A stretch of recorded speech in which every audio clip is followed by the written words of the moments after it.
तो power of wheel of time season 2 की ending किस किस को याद है, क्योंकि बहुत ही दमदार एंडिंग हुई थी। तो अभी करते हैं एंडिंग को एक्सप्लेन, क्योंकि आज सीजन 3 आ रहा है और सीजन 3 देखने से पहले अगर आपने एंडिंग को समझ लिया सीजन 2 की, तो फिर इससे बढ़िया बात क्या ही हो सकती है।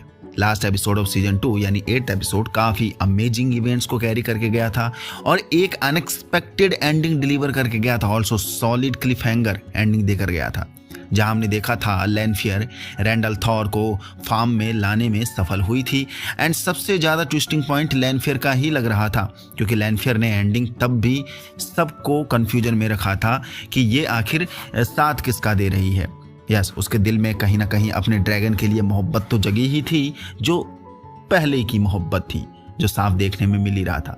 दैट्स वाई कि लास्ट मोमेंट पर उसने ड्रैगन का साथ दिया और इसामेल को धोखा दिया, जबकि इसामेल ही था वो बंदा जिसने लैनफियर को आज़ाद करा था। एक बार के लिए उस पॉइंट तक यही लग रहा था कि लैनफियर ड्रैगन को अभी भी धोखा ही दे रही है, जबकि लैनफियर इसामेल को सपने में आकर उससे मिलने आई थी, मिंगल विंगल बातें वगैरह हुई थी।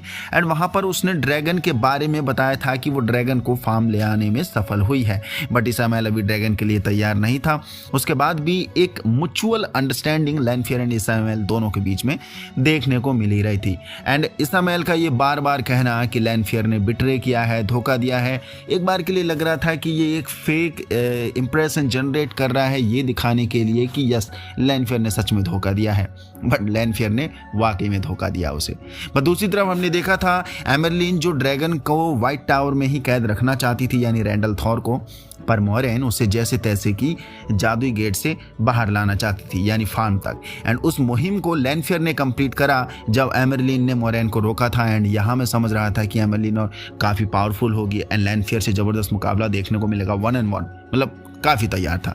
लेकिन लैनफियर ने एक ही झटके में एमरलिन को मात दे दिया। सो फ्रॉम दैट इंसिडेंट भाई मैं लैनफियर के लिए पूरा तैयार हूँ, क्योंकि नॉर्मल आइसडाई इसके सामने कुछ भी नहीं है। लैनफियर के सामने मोरेन को तो ये चुटकी में मसल देगी।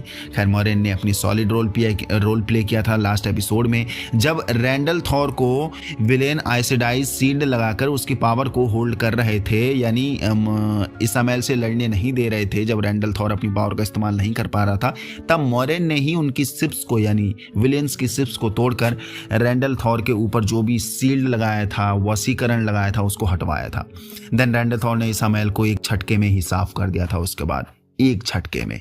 लेकिन उससे पहले इग्वेन ने जो सॉलिड टक्कर दी है इसामेल को, भाई वो दमदार था। यानी एक फॉरसेकन, जिस फॉरसेकन के सामने एमरलिन जैसी सुपीरियर मदर ऑफ आइसडाई वो नहीं टिक पाई, उस मामूली सी स्टूडेंट ने, इग्वेन ने उस फॉरसेकन के सामने यानी इसामेल के सामने पूरा जमकर मुकाबला किया और सिर्फ मुकाबला नहीं किया, टक्कर भी दिया।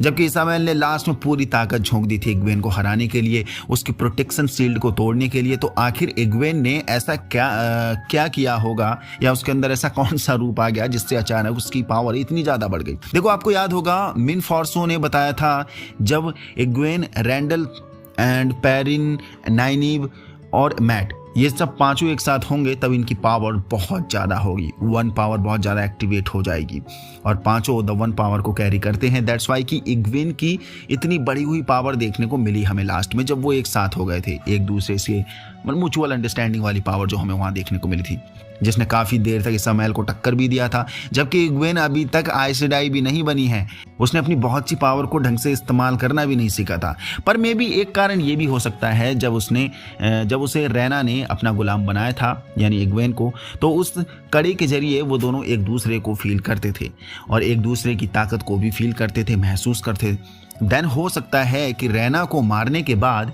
मे बी रैना की भी कुछ पावर इग्वेन में आ गई होगी और उसे बूस्टर मिल रहा होगा, यानी उसकी जो 1 पावर थी उसको बूस्टर मिल रहा होगा रैना की पावर से। लेकिन बेस्ट पार्ट रहा मेरे एंडिंग क्लाइमैक्स फाइट का, जब मैट पेरिन और लॉयल से मिलता है and horn of Blair loyal फिर मैट को दे देता है, जो रैंडल थॉर के पास ले जाने को कहता था उससे। बट दुश्मन से घिरने के बाद मैट को ही हॉर्न ऑफ ब्लेयर को बजाना पड़ा, जिसमें से हीरोज ऑफ हॉर्न निकले। एंड यहाँ हमें पता चला कि हॉर्न को रैंड नहीं मैट ही बजाता, क्योंकि मैट ही इन हीरोज को बुला सकता है, जो कि खुद एक हीरो ने उससे ये बात भी बोली थी, हम अनगिनत बार एक साथ लड़ चुके हैं एंड एक बार फिर हम लड़ेंगे आज एक साथ। एंड यस, मैट भी खुद को आइडेंटिफाई कर लेता है कि 5 के ग्रुप में, यानी उन 5 के ग्रुप में उसका क्या रोल होने वाला है। मैट एक नाइट है, एक वॉरियर। Powerful warrior.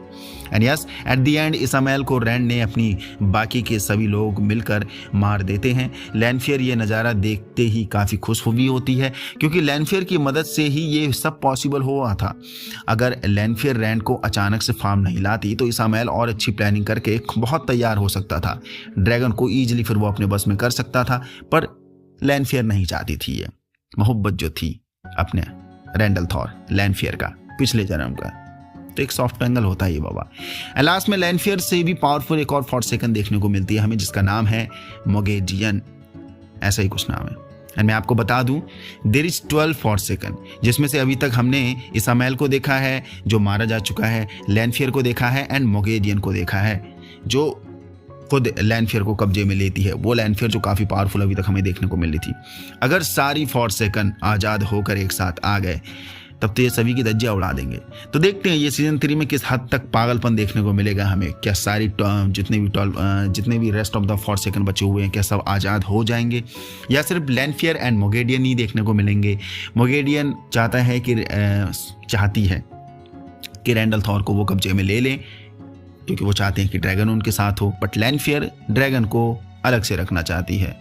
वो है वो सीजन 3 में हमें देखने को मिलेगा। तो किसका इंतजार है भाई? नए लोग कीप इन टच। इस वीडियो के बाद मैं सीजन 3 की एंडिंग एक्सप्लेन वीडियो भी ले आऊँगा, एक्सप्लेनेशन एंड ब्रेकडाउन वीडियो भी ले आऊँगा, ताकि उसमें क्या क्या हुआ है वो सब हम खुलकर बात कर सके। और आज होंगे पहले 3 एपिसोड रिलीज, तो उन पहले 3 एपिसोड को हम डिटेल में अच्छे से कवर करने वाले हैं। देन उसके बाद रीचर सीजन 3 एपिसोड 6 भी ड्रॉप हुआ है, तो उस पर भी बात करेंगे। उसकी एक्सप्लेनेशन वीडियो भी आपको आज या फिर कल सुबह तक मिल जाएगी। बहुत कुछ है बाबा, एक साथ इतने सारे प्रोजेक्ट रिलीज हुए हैं, समझ में नहीं आ रहा किस पे काम करें किस पे नहीं करें, बट सभी प्रायोरिटी हैं सभी। यहाँ तक पहुँच गए तो इसका मतलब वीडियो पसंद आई है तो लाइक कर दीजिए, नया हो तो चैनल को सब्सक्राइब कर दीजिए। जय हिंद।